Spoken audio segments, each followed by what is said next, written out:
కడప జిల్లాలోని ఒంటిమిట్ట జెడ్పీటీసీకి ఉప ఎన్నిక జరుగుతున్న నేపథ్యంలో అన్నమయ్య జిల్లా రాజంపేట పార్లమెంట్ అధ్యక్షుడు సెమ్మర్తి జగన్మోహన్ రాజు ఒంటిమిట్టలో పర్యటించారు.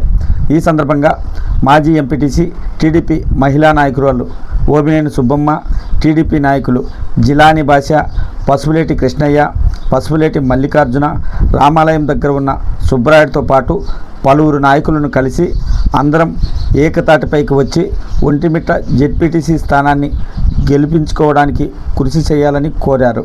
ఆయన వెంట పసుపులేటి వెంకటరమణ, ఉపాధ్యక్షుడు మౌలాలి, పత్తి సుబ్బరాయుడు, రంతు భాష, మాధవరం రోసయ్యతో పాటు పలువురు నాయకులు పాల్గొన్నారు.